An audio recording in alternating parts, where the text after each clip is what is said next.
Welcome again, good morning with सभी, एक बार फिर आपकी खिदमत में। और हम बात कर रहे हैं आज ऑफ कोर्स अक्टूबर का महीना, ब्रेस्ट कैंसर पर अवेयरनेस सेमिनार्स, बहुत सारी जो है अवेयरनेस के प्रोग्राम कंडक्ट किए जा रहे हैं। और आज गुड मॉर्निंग विद सभी में एज यूजुअल हम भी कोशिश करें कि आपको ज़्यादा से ज़्यादा अवेयरनेस दे सके। और मेरी दो बड़ी ज़बरदस्त सीनियर हेल्थ कंसल्टेंट यहाँ पर तशरीफ़ फरमा है, और वो हैं, एक तो हैं सबिया रिजवान एंड जुबाला, डॉक्टर प्रोफेसर जुबाला जी। और ये बता रही थी कि जो डीप फ्राई चीज़ें होती हैं जो हम मज़े ले लेकर आउटडोर खाते हैं, क्योंकि शी इज़ अ न्यूट्रिशनिस्ट, तो वो बता रही थी कि हम किस तरीके से हम इसको खा सकते हैं अगर ये ऑयल बार बार गर्म हो रहा है, तो इसका क्योर क्या है। लेट्स सी, हम अगेन वेलकम करते हैं जुबाला जी, कंडक्ट करें दोबारा वहीं से जहाँ से राब्ता मुनक़ता हुआ था। जी जी, आपने असल में पकौड़ों की बात करी तो हम उसका समोसे भी थे। जी जी बिल्कुल, चलें समोसे भी हम उसके अंदर ऐड कर लेते हैं। yes. और मैं कभी भी किसी को ये रिकमेंड नहीं करती कि आप समोसे खाना छोड़ दें, आप पकौड़े खाना छोड़ दें। हर चीज़ का सॉल्यूशन होता है। okay. हम इतना उसमें चले जाते हैं कि आप मतलब ये कि हम सब कुछ ही छोड़ दें, ऐसा नहीं होता। आप सब कुछ कंज्यूम करें, लेकिन एक ख़ास पोर्शन में और एक ख़ास रेशो में कंज्यूम करें। दूसरी बात यह कि प्रिपरेशन टेक्निक्स आपकी अच्छी होनी चाहिए। कि आप किसी भी चीज़ को प्रिपेयर कैसे कर रहे हैं, ठीक है, वो आपके लिए नुकसानदेह ही आपकी प्रिपरेशन टेक्निक से हो जाती है। मिसाल के तौर पे हम कोई भी सालन बना रहे हैं, हमने उसके अंदर इतना ज़्यादा ऑयल डाल दिया, आपने उसको अपने लिए खुद ही नुकसानदेह कर दिया। इवन के जैसे हम कहते हैं पाए एक बहुत ज़बरदस्त ग़िज़ा है और बहुत फ़ायदेमंद है, उसकी अफादियत है बहुत ज़्यादा। लेकिन क्या है कि आप जब उसके अंदर इतना ज्यादा तेल डाल देंगे तो फिर वो आपके लिए नुकसानदेह हो जाती है। उसके अंदर खुद ही इतना ऑयल मौजूद होता है, खुद ही इतना ऑयल मौजूद होता है कि आप उसके अंदर ही उसको कुक कर लें। तो जो आप समोसे खा रहे हैं उसको आप ये करें कि आप उसको डीप फ्राई क्यों कर रहे हैं, आप डीप फ्राई ना करें। आप उसको जितने क्वांटिटी के हिसाब से आप 1 टेबल स्पून में आप डालें। और ये मैं वो बातें कर रही हूँ जो प्रैक्टिकल हैं, जो मेरे क्लाइंट्स करते हैं, ये मैं वो बात कर रही हूँ। मैं ऐसी कोई बात नहीं कर रही हवा में कि जो हम नहीं कर सकते और इस तरह की बात है। ये बिल्कुल होती हैं ये चीज़ें, और बहुत ज़बरदस्त जो है वो बेक हो जाता है आपका। आप उसको ढक दें तो वो स्टीम में बहुत अच्छा बेक हो जाएगा। इसके अलावा एयर फ्रायर्स आ गए हम, गो कि मैं ये कहती हूँ कि एयर फ्रायर्स हर कोई अफोर्ड नहीं कर सकता, एक्सपेंसिव टेक्निक है। लेकिन जो कर सकते हैं, और जैसे एज कम्पेयर टू दूसरे ऑयल जो हम लोग यूज़ करते हैं, सरसों का तेल कहते हैं कि गर्म करने से उसकी अफादियत नहीं ख़त्म होती, ऐसा है? बिल्कुल, इसलिए कि सरसों के तेल का मेल्टिंग पॉइंट ज़्यादा होता है, बिल्कुल ख़त्म नहीं होती। लेकिन हम ये तो कह देंगे कि सरसों का तेल बिल्कुल आप इस्तेमाल करें, सबसे ज़्यादा इससे अच्छा कोई ऑयल ही नहीं है ना। लेकिन क्या बात है कि सरसों का तेल सस्ता नहीं है। अच्छा, अब लोग सवाल ये करते हैं कि आपने कह तो दिया सरसों का तेल इस्तेमाल करें, लेकिन सरसों का तेल तो बहुत महंगा है, हम कैसे इस्तेमाल करें? तो मेरा उनको जवाब ये होता है कि आप कम इस्तेमाल कर लें। अच्छा, वो मैंने देखा है ना, उसके अंदर कोई अगर उसको 2 या 3 बार भी गर्म किया जाए, उसे फ्रिज में भी रखा जाए, उसकी कहीं पर भी अफादियत, टेस्ट, आपने देखो अचार में वो डलता है, उसकी अफादियत नहीं खोती। ऐसा है कि नहीं? आप तो माशाल्लाह, अगर मैं देखा जाए आपने तो रिसर्च ज़्यादा की होगी, तो क्या ऐसा है कि नहीं? नहीं, ऐसा नहीं है। ऑयल की खासियत ये होती है कि ऑयल अपने वक्त के साथ साथ अपने अंदर, मैंने आपको बताया है कि कैंसरियस कंपाउंड्स प्रोड्यूस करने लगता है। लेकिन जो है सरसों का जो तेल है ना, वो उसके अंदर उसकी स्टेबिलिटी ज़्यादा है। जैसे ऑलिव ऑयल है, आप उसको जब गर्म करते हैं तो उसकी अफादियत में फ़र्क आता है। ऑलिव ऑयल हमेशा कच्चा कंज्यूम करना चाहिए। ठीक है, हम क्या करते हैं, हम ऑलिव ऑयल भर भर के डालते हैं और उसके बाद हम कहते हैं हमारा खाना तो ऑलिव ऑयल में पक्का हुआ है। ये बात बताना बड़ी ज़रूरी है कि एक आम ऑयल, कोई भी ऑयल, या मैं देसी घी की बात कर लूँ या आप किसी भी घी की बात कर लें, 1 चमचा जितनी आपको कैलोरीज दे रहा है वो सारे ऑयल्स और सारे घी देंगे। सिर्फ फर्क क्या है कि आपका सोर्स क्या है जिससे आप वो ऑयल एक्सट्रैक्ट कर रहे हैं या ऑयल कंज्यूम कर रहे हैं। तो आपका सोर्स जो है वो अगर बेहतरीन है तो फिर वो आपके लिए न्यूट्रिशनली फ़ायदेमंद है। असल में मैं सरसों का तेल ज़्यादा इस्तेमाल करूँ, इसलिए ज़रा मैंने कहा मेरी भी जानकारी में इजाफा हो जाए। अच्छा जी, हम लोग चलते हैं मैम सबिया रिजवान की जानिब, और कैंसर स्पेशलिस्ट हैं। सेल्फ एग्जामिनेशन हम खुद से कैसे मुआयना कर सकते हैं? जी मैम। सेल्फ एग्जामिनेशन यानी खुद से मुआयना करना, हर ख़वातीन को चाहिए कि वो माहवारी के इख्तिताम पे, यानी जब उनका मेंसेस का पीरियड ख़त्म हो जाए, तो उस वक्त ब्रेस्ट नरम पड़ जाते हैं। तो शावर के दौरान या फिर शीशे के सामने खड़े होके अपनी शर्ट उतार के दोनों ब्रेस्ट को देखें कि वो एक लेवल पे हैं, यानी साइज उनका मुतवाज़न है दोनों का। कोई आम तौर पे छोटा बड़ा थोड़ा बहुत 19-20 तो हो सकता है, लेकिन ऐसा तो नहीं कि कोई ड्रास्टिक चेंज आया हो ब्रेस्ट में। इसके अलावा निपल को देखें, वो एक लेवल पे है, निपल कोई अंदर तो नहीं धंस रही। इसके अलावा देखें कि कोई उभरापन या उभराव तो नहीं है ब्रेस्ट में, या कोई गिल्टी तो नहीं नमूदार हो रही, या कोई सोजिश, कोई रैश तो नहीं है। इसके अलावा फिर हाथ उठा कर देखें कि कोई बगल में तो कोई गिल्टी महसूस नहीं हो रही है। ओके, ये देखने का अमल। बड़ी ज़बरदस्त बातें बताई हैं, बहुत इम्पोर्टेंट। इतनी देर से प्रोग्राम में मुझे ऐसा लगा कि वाकई में ये वो चीज़ है जो खुद से इंसान जज कर सकता है। बहुत ज़बरदस्त। ये सिर्फ देखने का अमल है। अब हाथ लगाकर भी चेक करना है। ओके। हाथ लगा के अपने उंगली के पोरों से छाती को दबा के देखना है कि हाथ और छाती के दरमियान कोई सख्त चीज़, कोई गुठली महसूस तो नहीं हो रही है आपको। आपको ये एज्यूम करना है कि छाती एक घड़ी की तरह है, ठीक है, और आपको पूरा वो क्लॉकवाइज चारों कोने अच्छी तरीके से देखने हैं। अब आप बाहर से अंदर भी जा सकते हैं, अंदर से बाहर भी ब्रेस्ट की तरफ जा सकते हैं। उसके बाद निपल को स्क्वीज करके देखना है कि उसमें से कोई डिस्चार्ज, ब्लड, जैसे मैंने पहले जिक्र किया था, या सादा पानी तो नहीं आ रहा। ओके। ये मुआयना आपको हर महीने करना है माहवारी ख़त्म होने के बाद। अगर इसमें कोई एबनॉर्मेलिटी यानी कि कोई ऐसी चीज़ लगे जो कि आपके रूटीन से हट के है, तो फिर आप प्लीज़ अपने ब्रेस्ट के या फिर कोई और स्पेशलिस्ट को ज़रूर दिखाएं। अच्छा मेरी प्यारी बहन, बायोप्सी से पहले मैं एक सवाल करना चाहूँगी, आपके सवाल से जहन में आया। ये क्वेश्चन ये हो कि अगर ये तो आपने कहा 35 अबव के बाद या 40 के बाद इंडिकेशन यानी कि ज़्यादा से ज़्यादा होते हैं, लेकिन क्या कॉलेज गोइंग या स्कूल गोइंग लड़कियों को भी हो सकते हैं? बिल्कुल, ये किसी भी उम्र की ख़वातीन को हो सकता है। तो इसलिए सेल्फ एग्जामिनेशन तो हर एक के ऊपर लाजिम है कि वो खुद हर महीने सेल्फ एग्जामिनेशन करें। मैमोग्राम और अल्ट्रासाउंड की जहाँ तक बात है, वो ये है कि 35 साल के बाद तो हर ख़वातीन को हर साल अपना मैमोग्राम कराना है, यानी छाती का एक्सरे कराना है।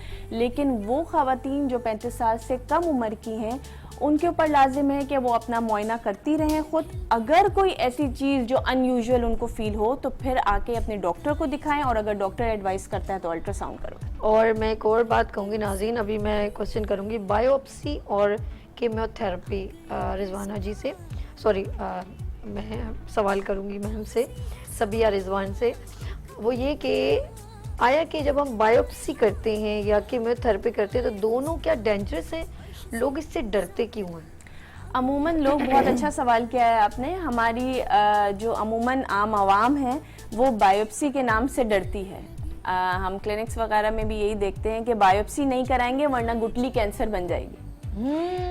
ये गलत कॉन्सेप्ट है। अगर बायोप्सी नहीं करेंगे, जो कि अमूमन ये कॉन्सेप्ट है कि लोहा नहीं लगना चाहिए गुठली को। अच्छा, रेज के ऊपर भी बहुत डरते हैं, रेजेस वगैरह पड़ेंगी तो इससे हाँ, भी होगा। गुठली जो बायोप्सी है वो लोहे से होती है, उसका रेस से कोई ताल्लुक नहीं होता। उसमें एक स्पेशल नीडल होती है जो कि हम गुठली के अंदर डाल के उसके चंक्स को लेते हैं और फिर टेस्ट के लिए भेजते हैं। उससे हमें कंफर्म हो जाता है कि आया ये गुठली कैंसर है या नहीं है, क्योंकि हर गुठली, ये समझने की जरूरत है, हर गुठली कैंसर नहीं होती है। ठीक है, तो ये कंफर्म हमें सिर्फ बायोप्सी से ही होता है। ओके।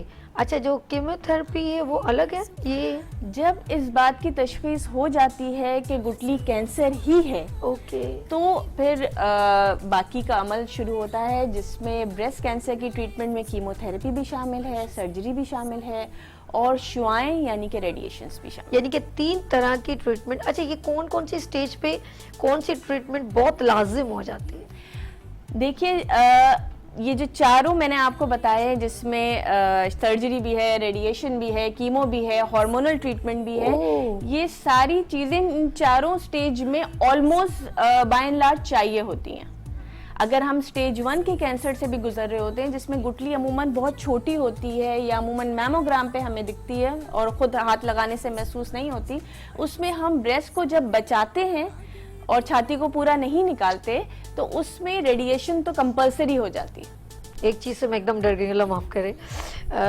कुछ लोगों की छाती काटनी पड़ती है, ये कौन सी कंडीशन होती है जब इसका सोल्यूशन सिर्फ काटना होता है? देखें, छाती का जो सर्जरी होती है वो दो तरीके से होती है। एक जिसमें हम बचाते हैं और एक वो सर्जरी होती है जिसमें हम ब्रेस्ट को पूरा निकाल देते हैं। अब ये एक तो पेशेंट के ऊपर भी डिपेंड करता है। हमारे यहाँ अमूमन अगर जिन ख़वातीनों को ब्रेस्ट कैंसर डायग्नोज हो जाता है वो ये कहती हैं इसको पूरा जड़ से निकाल दें, पूरा ख़त्म कर दें ताकि बीमारी रह ना जाए। ओके, ठीक है।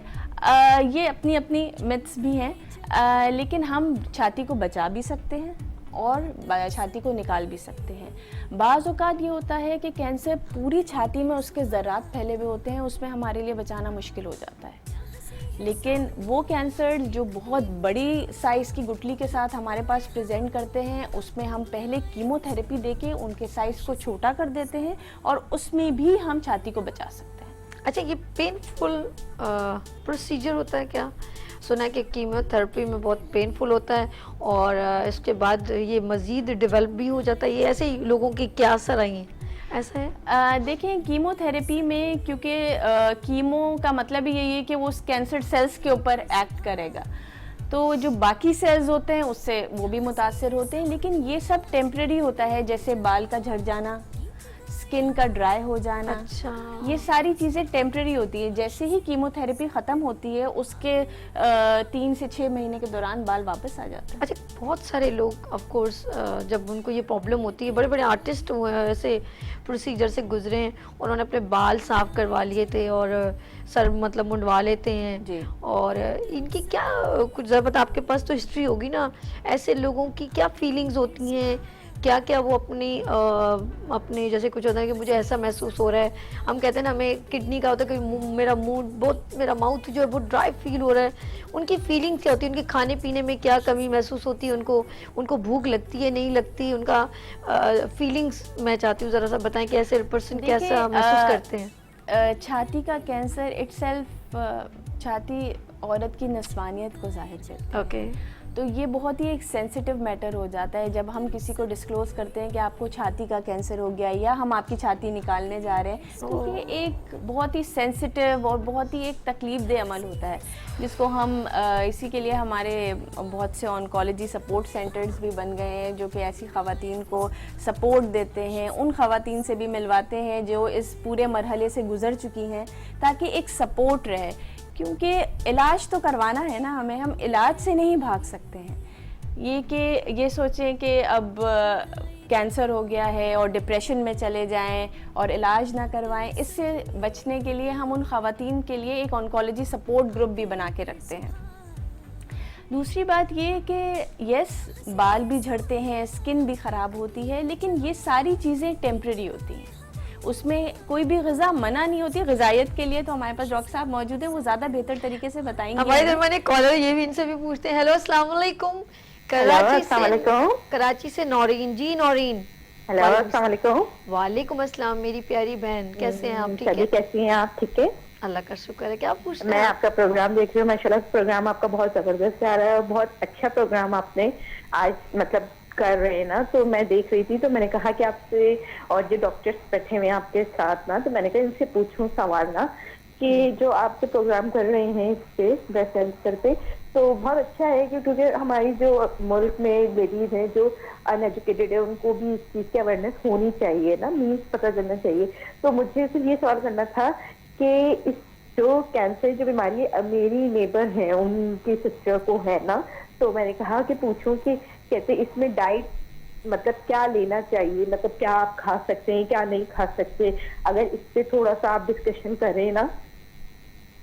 ओके, हाँ, तो मैंने कहा कि मैं आगे, वैसे माशाल्लाह प्रोग्राम आपका बहुत जबरदस्त है। आप डॉक्टर साहब से बात करें, सबिया रिजवान से बात करें, सवाल करना है कुछ? जी, मेरा सवाल यही है कि आप डाइट कौन, मतलब डाइट, अच्छा ये तो जुबाला से पूछा। चलें जी, बहुत शुक्रिया, थैंक यू नौरीन, आपने कॉल की, थैंक यू सो मच। अच्छा, मुझे थोड़ी कम आवाज आई थी। जुबाला जी वो डाइट के बारे में पूछ रही है, मेरे ख्याल में उन्होंने शायद अभी टीवी ऑन किया होगा, मे बी एक बार फिर रिपीटेशन कर दीजिए। कुछ चीज़ें ऐसी हैं शायद जो अभी हमारी शेयरिंग से रह गई हैं। चलिए जी, अच्छी बात है। जैसे मिसाल के तौर पे जब थेरेपीज होती हैं, कीमो होती है, तो पेशेंट जो है ना वो नोजिया वगैरह फील करते हैं। ओके, और उनको वॉमिटिंग वगैरह का प्रॉब्लम आता है, तो उसमें जो है वो रिकमेंडेशंस ये होती हैं कि आप फ्रीक्वेंट ना शॉर्ट स्मॉल मील्स लें, यानी कि आप एक वक्त में ज्यादा खाने की कोशिश ना करें। ओके। आप बेशक 6-7 दफा खाएं दिन में, लेकिन आपके मील्स जो है ना वो बहुत स्मॉल स्मॉल मील्स होने चाहिए, ताकि आपका स्टमक जो है ना वो बर्डनाइज ना हो, तो उसमें जो है वो आप बेहतर तरीके से बेहतर फील करेंगे। लेकिन अगर आप कोशिश ये करेंगे एकदम से कुछ खाने की, तो फिर वो, क्योंकि सारा इम्यून सिस्टम डिस्टर्ब हुआ होता है अंदर, तो वो उसको आहिस्ता आहिस्ता बैलेंस होने में थोड़ा टाइम लगता है। दूसरी इंपॉर्टेंट चीज़ ये है कि प्रोटीन का कंजम्पशन बढ़ाना पड़ता है, क्योंकि सेल्स का मैंने आपको पहले ही बताया कि सेल्स टूट रहे हैं, बन रहे हैं, और ज़्यादा टूटने का अमल हो रहा है, तो उसमें जो है वो सेल्स बनेंगे आपके प्रोटीन से। और प्रोटीन में जो बेसिकली इम्पॉर्टेंट है वो आपका प्लांट प्रोटीन है।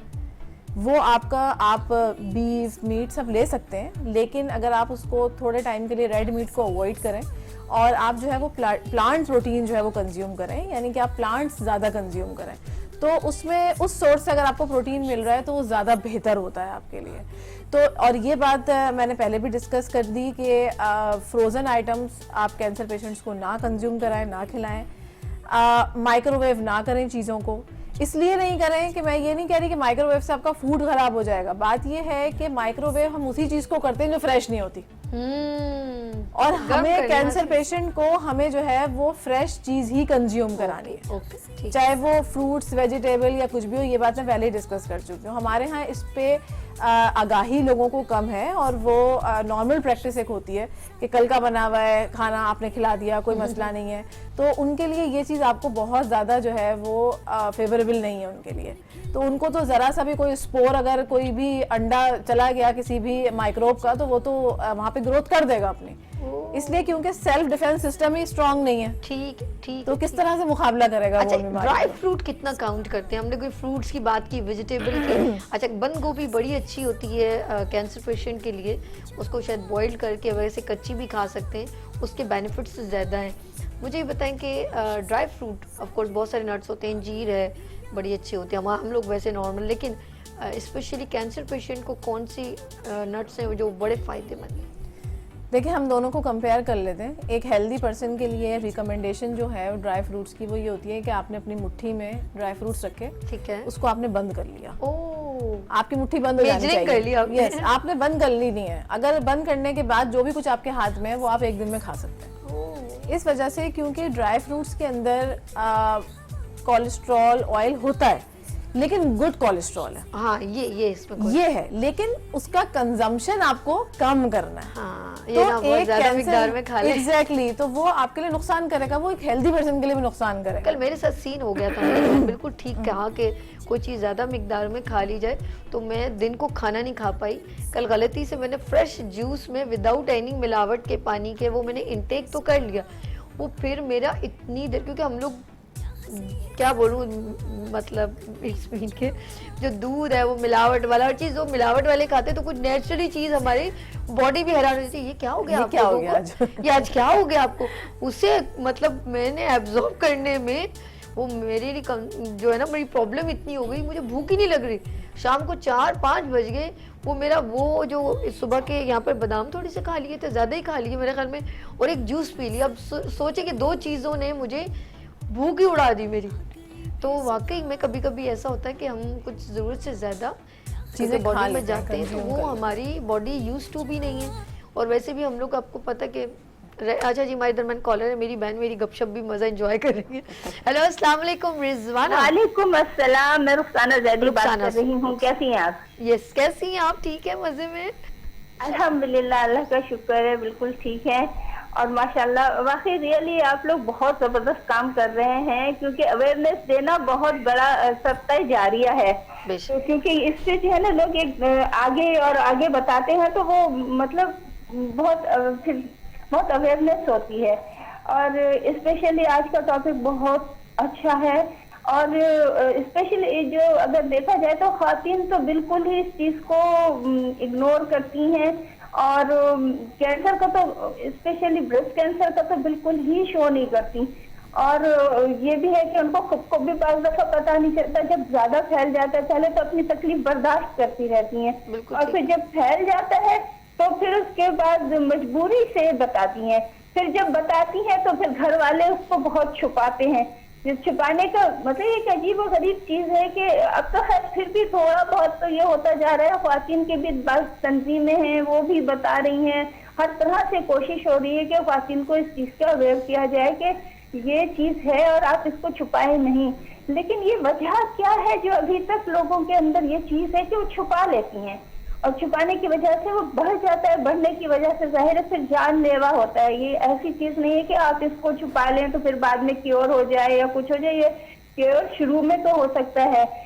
और ये पूछना चाहती थी डॉक्टर साहिबा से कि किस पोजीशन में हो तो कितने इसको किस तरीके से इसको ऑपरेट ऐसा हो कि वो क्योर हो जाए, और अगर क्योर कुछ रह जाता है तो फिर जाहिर फैल जाता है, तो लेकिन वो कौन से ऐसे तरीके हैं जिससे वो ना फैले, क्योंकि बहुत सारे ऐसी ख्वातीन हैं जिनको अभी इनिशियल पर होता है तो वो उसको मतलब जाएं किसी डॉक्टर से राब्ता करें, और खासकर वो आजकल तो बड़े जबरदस्त टेस्ट भी आ गए हैं, वो टेस्ट करवाएं।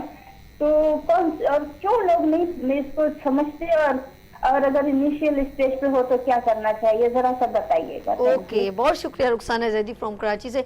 बड़ा इम्पोर्टेंट सवाल कि इससे हम कैसे बच सकते हैं, उन्होंने यही सवाल किया था ना। उन्होंने ये भी कहा हम क्यों छुपाते हैं, क्यों इसको लेके बैठे रहते हैं। और असल में हमारे यहाँ ये है कि एक तो पहले ख़वातीन बच्चों में लगी रहती हैं, शौहरों में लगी रहती हैं, अपना ख्याल नहीं रखती। और जैसे मैंने पहले अर्ज़ किया था कि ये गुठली दर्द नहीं करती है, तो आके यही उनका जवाब होता है। जब बड़ी बड़ी गुठलियाँ लेकर आती हैं तो आके यही कहती हैं कि नहीं हमें दर्द नहीं हो रहा था, तो इसलिए ध्यान भी नहीं गया, कोई तकलीफ़ ही नहीं थी, इसमें सिर्फ बढ़ती जा रही थी लेकिन तकलीफ़ नहीं थी। दूसरा, हमारे यहाँ माशरे में ये बहुत आम है कि हकीमों के पास चले जाएं, दम दुरूद करा लें और फिर इस पे क्रीम लगा ली, मालिश करवा ली, खुद से ही सेल्फ मेडिकेशन। जी बिल्कुल। और तो इस तरीके से ये खुद ही ख़त्म हो जाएगा, वो ख़त्म नहीं होता। ये बात बहुत इम्पोर्टेंट है कि ख़त्म कैसे होगा। अच्छा ये बताएं, जब ख़त्म हो जाता है, आप लोगों ने जब कोई ट्रीटमेंट की, आपको पता चल गया इनिशियली उस बंदी ने ट्रीटमेंट करवा दी, ओके, क्या दोबारा ग्रूम अप हो जाता है? बिल्कुल। देखिए, सबसे पहले तो पता चलना, और फिर पता चलने के बाद मुकम्मल इलाज करवाना बहुत ज़रूरी है। मुकम्मल इलाज में सारी चीज़ें, सर्जरी, कीमो, रेडिएशन, ये सारी चीज़ें मुकम्मल हो जाने के बावजूद भी यस, ब्रेस्ट कैंसर दोबारा उसी छाती में या फिर दूसरी छाती में भी होने का खतरा ट्रैवल करता है, इसका मतलब ट्रैवल नहीं करता, दोबारा हो सकने का रिस्क होता है उन खवातीन। इसका रीज़न जिनको एक दफ़ा कैंसर हो जाता है उसमें रिस्क होता है। अगर समटाइम्स ये है कि ट्रीटमेंट बीच में कोई डिले हो गई, कोई ट्रीटमेंट मुकम्मल तौर पे ना ली गई, या फिर आपने ले भी ली तो बास ट्यूमर की बायोलॉजी ऐसी होती है कि वो बहुत एग्रेसिव होते हैं। उनमें ये टेंडेंसी होती है कि या तो वो बहुत जल्दी वापस आ सकते हैं या फिर कुछ अरसे के बाद वापस आने की टेंडेंसी होती है, ना सिर्फ ब्रेस्ट में बल्कि जिस्म के दीगर हिस्सों में भी वो वापस आ सकते हैं। इसीलिए हम ट्रीटमेंट जब कंप्लीट भी कर लेते हैं उसके बावजूद भी मरीजों को कहते हैं कि वो फॉलो अप में रहें, हर 6 महीने साल पे दिखाते रहें। अच्छा, रुखसाना जैदी ने एक बहुत अच्छी बात की कि अगर हमें बड़ा अप्रिशिएट किया, थैंक यू सो मच। ये मेरी बहनों की वजह से आज प्रोग्राम मैंने कंडक्ट किया, क्योंकि अवेयरनेस जो दे रही है वो मेरी प्यारी बहनें दे रही हैं, अल्लाह इनको सलामत रखे। और ऑफ कोर्स बहुत सारी इनकी नज़रों से बहुत सारी, हम तो सुन के ज़रा हमें भी घबराहट सी हो गई है, लेकिन कि हमें आप लोगों की वजह से, जो इस वक्त नाज़रीन पूरे पाकिस्तान में वीनस HD TV चैनल को देख रहे हैं, ऑफ कोर्स कोयटा से कॉल आती है हमें, बलूचिस्तान से, बल्तिस्तान से और लाहौर से, गुजरांवाला से, बहुत जगहों से कॉल आती है। इस वक्त बहुत सारे लोग नाज़रीन देख रहे हैं, कुछ लोग शाय महसूस करते हैं और उन्होंने हमें अप्रिशिएट किया कि आपने इस टॉपिक पर, क्योंकि अगर किसी बहू को हो जाए, वो बेचारी डर के मारे अपनी सास के आगे, अपने शौहर के आगे बता नहीं पाती, उसे यही नहीं मालूम, वो उस चीज़ को हिडन कर करके उसके और जरासीम डेवलप कर देती है और वो फिर बड़ी एक बीमारी बन जाती है और वो अंदर ही लेके दुनिया से ही चली जाती है। ऐसा है कि नहीं? बिल्कुल सही। हमारे माशरे में ऐसा है कि ख़वातीनें छुपा के रखती हैं और अपने शौहरों को भी नहीं बताती, अपने घर वालों को भी नहीं बताती, इस डर से कि कहीं हमारे बच्चों का क्या होगा, हमारी शादियों का क्या होगा। और अगर हम बताएंगे तो एक सोसाइटी हमें आइसोलेट कर देगी कि हमें ब्रेस्ट कैंसर हो गया है। तो इन चीज़ों को बल्कि मैं कहूँगी कि अब ये है कि अवेयरनेस इतनी ज़्यादा टेलीफोन कॉल्स पे मीडिया कर रहा है, हमारी सिविल सोसाइटी इतनी ज़्यादा अवेयरनेस अभी कुछ चंद सालों से इतनी ज़्यादा बात होने लग गई है इस पे कि फिर भी सोचा जा रहा है। वरना पहले तो अगर मैं आज से 10 साल पीछे जाऊं तो कोई, मेरा ख्याल है, इसके बारे में कोई बात ही नहीं करता था, कोई शोज़ नहीं होते थे, कोई वॉक्स नहीं होती थी, कोई रेडियो पे आप तो फ़ोन उठाते हैं और छाती के कैंसर की अवेयरनेस की बातें हो रही होती हैं, मॉर्निंग शोज़ हो रहे होते हैं, हम लोग आपस में बात कर रहे होते हैं। इवन कितने ऐसे सेमिनार्स हैं जो कि अब कंडक्ट हो रहे हैं। अच्छा, ये जो सेमिनार्स की बात की है, अच्छा है ना, इससे कम से कम हमारा कॉन्फिडेंस डेवलप तो हुआ, हमारी हिम्मत तो बढ़ी कि हमने आगे इसको डिस्कस कर रहे हैं। मैम, आप और आप मेरे साथ ही रहेंगे, हम लोग यहाँ पर लेंगे छोटी सी ब्रेक और मिलते हैं ब्रेक के बाद गुड मॉर्निंग विद सभी के साथ।